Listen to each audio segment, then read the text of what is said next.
When you ask any real Android enthusiast why they choose to use an Android phone instead of using an iPhone, at some point or another, you're gonna hear the word customization. Now, customization means a lot of different things to a lot of different people. And that's kind of the point, right? Everyone customizes their phones a little bit differently, unless they have an iPhone, at which point everyone's phone looks pretty much the same. Kidding, but like, not really. So today, I wanted to show you guys how I customize my Android phone to give you non-Android users an idea of what Android customization could look like, and maybe give you enthusiasts some fresh new ideas you might want to integrate into your own setup. Now, my main philosophy when customizing my phone is all about maximizing efficiency. I want to be able to get to what I want quickly. I don't want to have to swipe around screens, wasting time going back and forth looking for an app, and when possible, I want my phone to predict what I want before I even want it, which if you think about it, all combined to make your phone experience faster. Like obviously the phone itself doesn't get faster,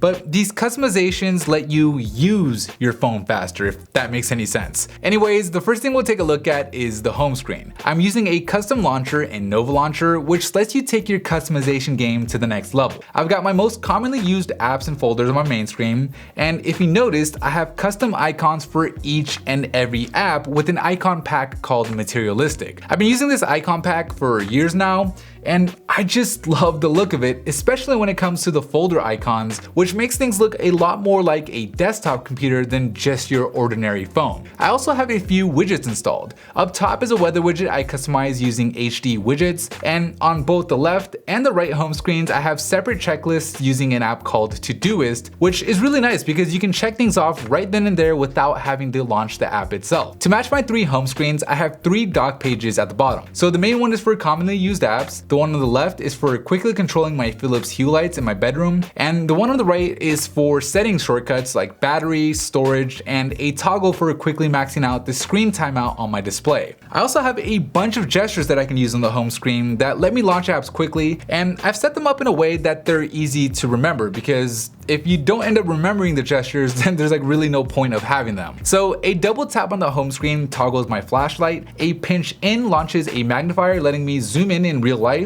a pinch out toggles an app called Darker that actually lets you bring your screen brightness down way below factory levels, which pro tip is really useful for when you want to check your phone in the middle of the night and you don't want the phone to blind you. A swipe down opens the notification bar without having to reach all the way up to the top, and a swipe up launches the app drawer just like on the Pixel launcher, which also makes room for one more app to quickly access on the dock. A two-finger swipe up launches Google Home for when I want to push my entire screen onto a Chromecast enabled TV, and a two-finger swipe down opens quick toggles, where I actually have custom toggles installed for things like seeing what's on my clipboard and a shortcut to add reminders using an app called Tiles. A tap and swipe up jumps directly into the nearby traffic menu within Google Maps for when I want to get up and go, and a tap and swipe down launches an app called Hydro Coach, which quickly lets me keep track of how much water I down in a day. When it comes to my app drawer, I have a few folders in the top row, and I never let the drawer go beyond just one page. This is partly due to my OCD, where having an uneven amount of icons on my home screen will like just kill me, and it's partly because I don't want to have to swipe between multiple screens, which tends to make apps a little bit harder to find. Now, if you notice, any of the apps that are either on the home screen, have a dedicated widget, or show up in the notification bar don't show up here in the app drawer. I have these apps hidden because not only does it help keep things looking clean, but by only accessing an app in only one way every single time I use it, it keeps that method of accessing it fresh in my memory, ultimately cutting down on the amount of time it takes me to find it later. Up in the status bar, by unlocking the system UI tuner in the settings, I disabled the icon for Bluetooth and the alarm from even showing up, since I always keep those on anyways, and they don't really tell me anything I don't already know, unlike the Wi-Fi icon, which I also always keep on, but at least the Wi-Fi icon tells me how strong the signal is. And since stock Android still somehow doesn't have a good battery percentage indicator, with the one that you can enable in the system tuner being really hard to see, I have a thin battery bar going across the top of my phone using an app called Energy Bar that lets me know what my battery level is on a scale of 0 to 100. Last customization I have up in the status bar is an icon I added for screen rotation, which tells you whether or not portrait lock is enabled. But while having the portrait lock icon there is nice, for the most part, I don't even have to worry about it, since I actually programmed my phone to enable and disable portrait lock automatically using an app called Tasker. I have it set so portrait lock is automatically enabled at the times that there's a chance that that I'll be using my phone in bed, which is like really the only time I ever need portrait lock enabled. Otherwise, during the rest of the day, the phone automatically goes back to auto rotate. I also use Tasker to automatically launch the Audible app when my phone connects to the Bluetooth in my car, and automatically launch my music app when I connect my headphones. All of these little automations save me the time from having to open the apps or like take the action that I was going to take anyways,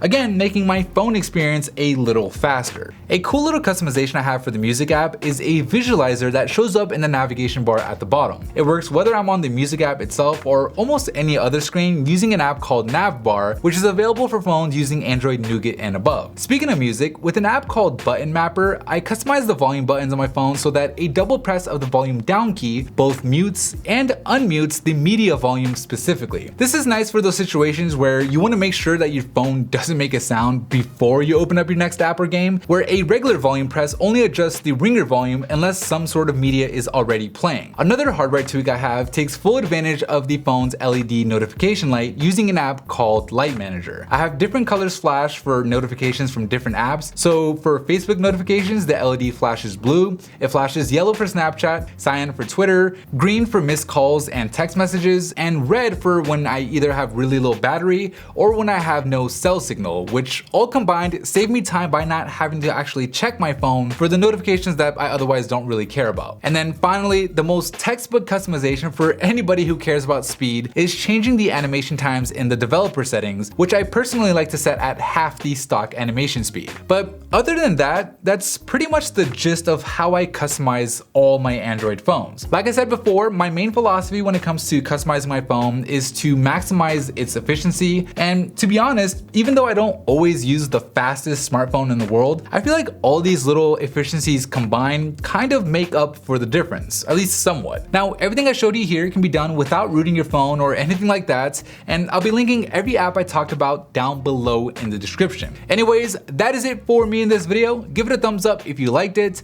Thank you guys for watching, and as always, I'll see you in the very next episode.